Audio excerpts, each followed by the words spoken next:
자, 아까 코스트 값을 미분을 했을 때 편하게 보게 하기 위해서 2분의 1을 넣는다고 했었습니다. 요거 먼저 기억하시고요.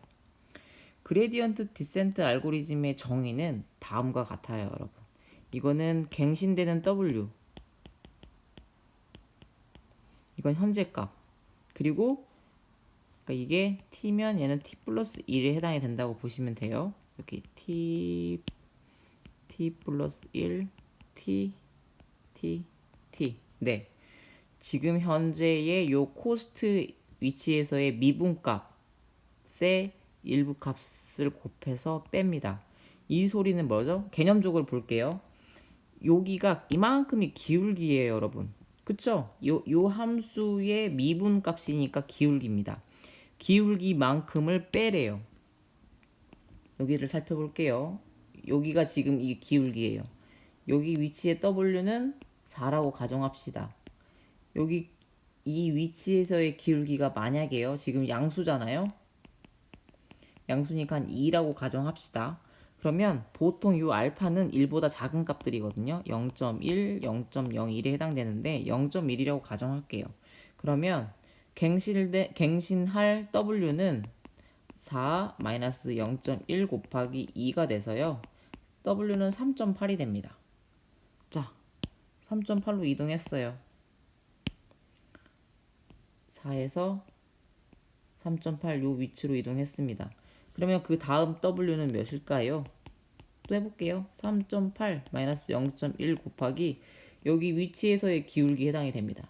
근데 요 위치에서의 기울기는 아까 요 위치에서보다 기울기보다는 작을 테니까요. 1.8이라고 해볼게요. 그러면 3.8 마이너스 0.18 해서요. 3.62로 다시 또 갱신되죠. 즉 조금씩 W가 갱신되고 있는 겁니다. 한 번 한 번 연산할 때마다요. 그러면서 우리는 경사 하강 알고리즘의 W 값이 더 이상 움직이지 않는 0이 될 때까지 움직이고 싶습니다. W가 0이 되는 게 아니죠, 여러분. W가 더 이상 변하지 않아서 요 코스트가 가장 작은 값이 될 때까지인 겁니다. 그렇죠? 더 이상 요 뒤에 있는 텀이 0이 되어서 WT가 항상 이렇게만 들어가게 되는 시점이 생기겠죠. 그쵸? 그때까지 W를 갱신하는 겁니다. 요 미분하는 값이 0이 된다. 즉, 요 지점이겠죠. 요렇게 기울기를 가지고 오다가 기울기가 0이 되는 지점을 찾습니다. 이게 경사하강 알고리즘의 개념적인 거고 수식을 다시 찾아보면 이렇게 생겼어요, 여러분. 그러니까 우리는 코스트 W를 한번 미분을 해볼 필요가 있습니다.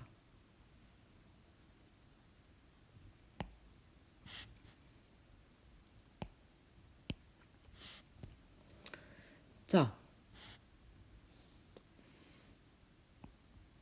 미분하라고 했죠. 그러니까 요 코스트 값을 요 코스트로 대입을 했습니다. 그리고 나서 미분을 하려면 W로 미분을 하라고 했으니까 어떻게 해요, 여러분? 여기 안에 있네요. 그쵸? 요 2 앞으로 내려옵니다. 아이고, 여기가 아니네요. 내려오죠. 그리고 나서 요 안에 W로 미분. 그러니까 여기 있네요. 그리고 나서 그냥 써주기. 여기 있어요. 여러분 기억나시죠? 기본적인 미분하는 방법은 기억나실 거고 사실은 기억 못하셔도 상관은 없어요. 교수님이 왜냐면 미분하는 온라인 뭐 툴들을 알려줄 거기 때문에 어쨌든 지금 우리가 요 코스트를 미분했을 때 요와 같은 꼴이 됩니다. 그래서 정리를 해보면 요 2 사라지고요. 그래서 알파 곱하기 n분의 1에 시그마 i는 1부터 m까지 wx y 가로 열고 닫고 x 이렇게 돼요. 아시겠죠, 여러분? 실제로 이제 여러분은 그레디언트 디센트 알고리즘이 요와 같은 수식으로 되어 있다라고 기억하시면 됩니다. 언제요? 네, 우리의 h of x가요 wx로 되어 있을 때 이렇다라는 거를 기억하시면 됩니다. 그래서 아까 앞에서 뭐 굳이 미분을 기억을 하기가 힘들면 온라인 편집기를 쓰면 된다라고 얘기했었는데요. 요즘 인터넷에 보면 내가 원하는 이퀘이션을 이렇게 넣어주면 바로 우리에게 미분의 결과를 짜잔 하고 알려주는 사이트들이 있어요. 잘 기억이 안 나시면 이런 곳을 쓰셔서 직접 계산을 해 보셔도 좋습니다. 자, 다시 한번 정리할게요, 여러분. 그레디언트 디센트 알고리즘은 뭐다? 코스트를 가장 적게 가질 수 있는, 즉 이와 같은 2차 함수에서 가장 값을 적은, 코스트가 가장 적은 곳에 변수, 파라미터를 구하는 방법이다. 어떻게 한다? 미분이라는 거를 활용하면 되더라. 즉, 더 이상 W 값이 변하지 않을 때까지 반복하면 되더라. 라는 것을 기억하면 됩니다. 되는 것이었습니다. 그래서 우리는 리니어 리그레션을 배우면서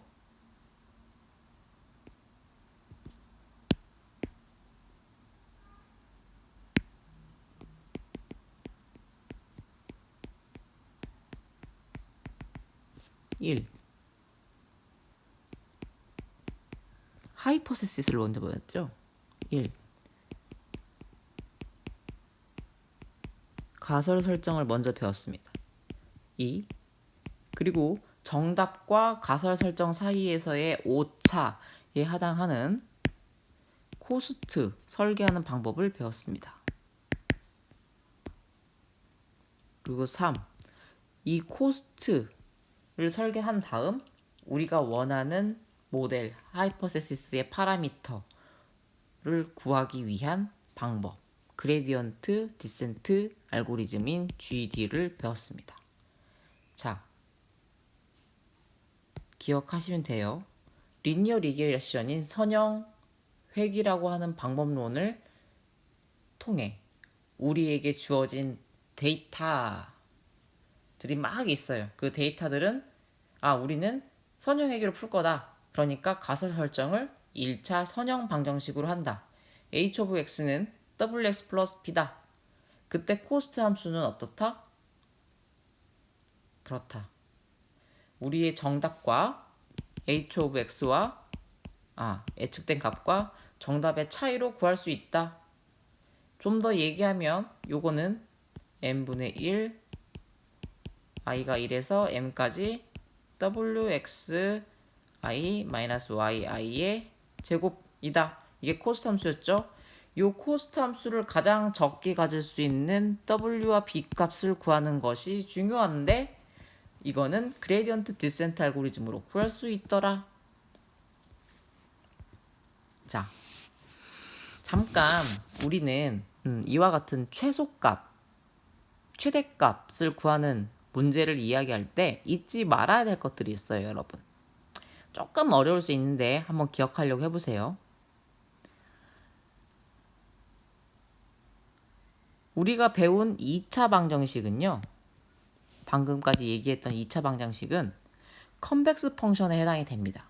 즉 어디에서부터 그레디언트 디센트를 시작하든 상관없이요. 항상 이렇게 경사도를 내려가다 보면 같은 곳에서 만나요. 이 의미는 수학적으로 멋있게 얘기했을 때 글로벌 미니멈이 존재한다. 글로벌.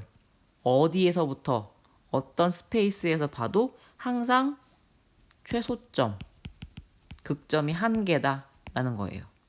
그리고 이걸 봤을 때 여러분 딱 봐도 그래 보이죠? 근데 non convex 펑션이 있어요. 지금 여러분이 보고 계신 그림인데요. 이런 것들은 non-convex 펑션은 이런 거예요. 시작점이 다르면요. 점점 경사도를 내려가다 보면 도착하는 최소점이 서로 다릅니다. 즉 이런 곳들이 우리는 국소적 최소점이라고 불러요. 여기도 보통 로컬 미니마라고 수학적으로 얘기합니다. 이렇게 국소적 최소점이 여러 개인 함수는 non-convex 펑션이고요. 참 어려워요. 왜? 어디서부터 시작을 하느냐가 최소값을 보장할 수도 있고 보장하지 못할 수 있기 때문이죠. 근데 우리가 지금 풀고 있는 리니어 리그레션 문제는 참 다행이에요. 항상 최소점을 동일하게 갖기 때문에 어디에서부터 시작하든 상관이 없죠. 이거 매우 중요한 문제예요. 기억하셨다가 교수님이 나중에 뒷부분에서도 한번 여러분들한테 물어볼 거예요. 이런 함수는 컨벡스인가요? 넌 컨벡스인가요? 그러면 글로벌 미니멈이 존재하나요? 존재하지 않나요? 그러면 글로벌 미니멈이 존재하지 않으면 이 문제는 어떻게 풀어야 되나요? 라는 이런 문제를 계속 이야기할 겁니다. 지금 교수님이랑 같이 동영상을 하나 볼 텐데 이 동영상은 컨벡스와 넌 컨벡스에 대한 설명을 하고 있는 동영상입니다. 어디 봅시다.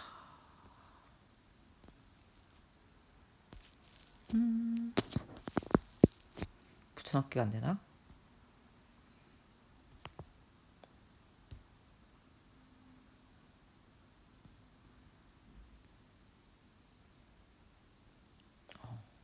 복사가 안 됐나 봐요.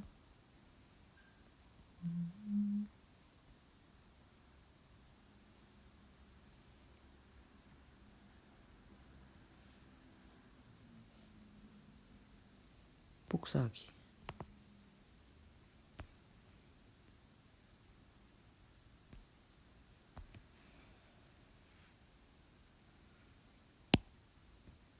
Everybody, Mr. Buckle back here on Hat Day with a couple of examples of convex and non-convex sets in case you want to take a look at a couple more. So we'll talk about those right now. We have a figure on the screen here that is colored in, denoting that everything within this figure here is a part of the set. And we're going to determine whether or not it is convex or non-convex. And this would be a non-convex figure because if I take 2 points and plot point there, and let's plot another point here. If I connect those 2 points with a segment, a line segment, go from this point to this point, notice that this segment here goes out of the figure. It's not in the set. This part of the line segment is not in the set that is colored in. So therefore, this set, this yellow set here, is non-convex because when we connect these 2 points, the line goes outside of the figure. Sure, we can take 2 points. 자, 어때요? 넌 컨벡스인 이유는 도형 내에 있는 어떤 임의의 두 점을 지정해서 연결을 했을 때 그 연결한 2 포인트 상에 요 바깥을 지나는 영역이 존재하게 된다면 넌 컨벡스라고 얘기하고 있죠? 계속 이어서 볼게요. Within the figure and connect these two, and that segment stays inside the set. So you'd say, well, wouldn't that be convex? No, because we have 2 points here that go out of the set when they are connected. It has to work for every 2 points, any 2 points within the figure. So this would be, let's type it out, non-convex. And it's non-convex because of this segment right here. Let's do another one.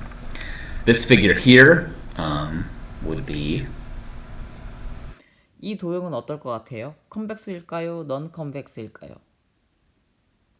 잠시 동영상을 멈춰 보시고 여러분이 2 포인트를 연결해서 한번 맞춰 보시는 것도 좋을 것 같아요. 계속 볼게요. convex. Because if we take any 2 points, put a point here, put a point here, if we connect those 2 points with a segment, that's within the set.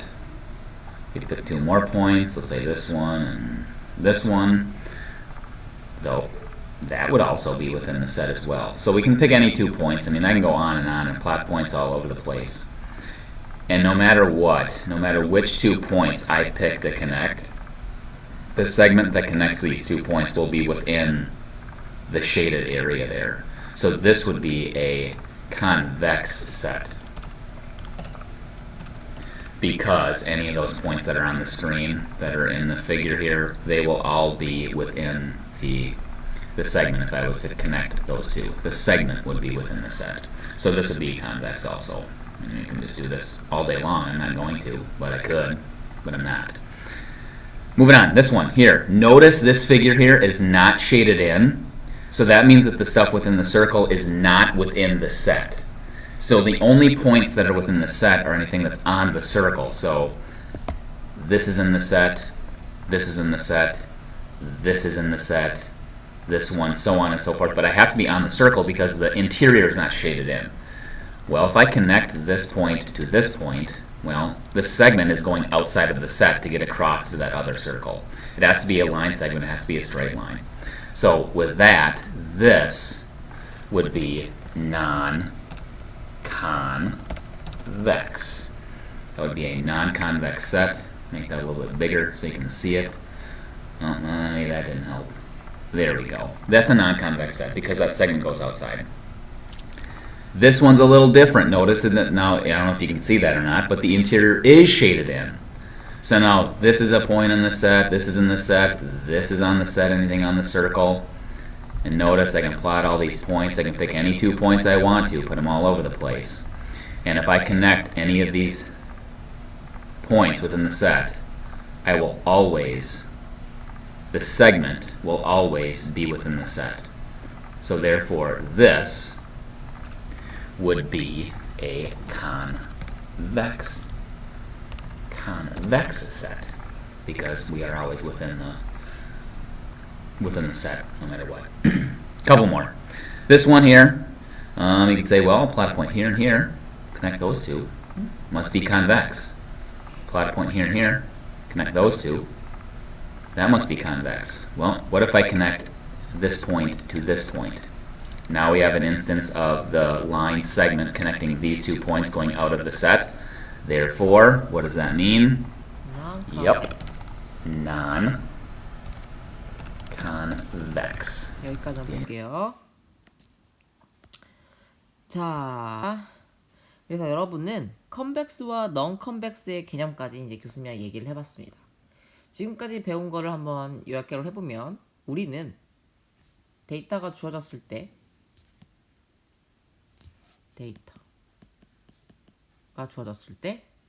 이런 문제를 맞추고 싶었던 거였죠. 7시간 정도를 공부를 하면 나는 이번 시험에서 몇 점을 맞을까요? 이런 문제를 풀기 위해서 모델이 필요합니다. 이 문제가 어떤 모델을 통해서 풀어야 되는지 우리는 감을 잡고 우리가 골라줘야 돼요. 선택이라는 걸 해줘야 됩니다.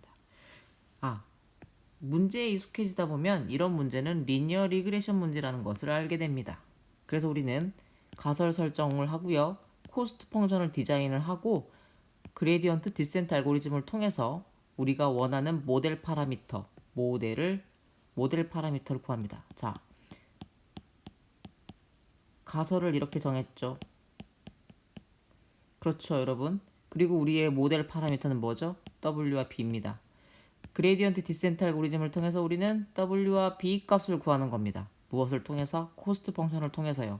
코스트 펑션은 무엇이었죠? 네, 가설 설정을 통해서 나온 예측된 값과 실제 데이터의 Y 값의 차이로 구성되어 있는 이 오류, 에러를 얘기합니다. 코스트 펑션은 뭐라고 또 불려졌죠? 로스 펑션이라고도 얘기했고요. 오브젝티브 펑션이라고 얘기한다라고 얘기했었습니다. 여기 또 교수님이 이렇게 요약을 해놨었네요. 자, 여기까지 여러분이 기억을 하시면 되고요. 다시 또 그 다음 이제는 조금 더 난이도를 높인 멀티베리어블 리니어 리그레션을 공부를 다시 하도록 할 겁니다. 곧 만납시다, 여러분.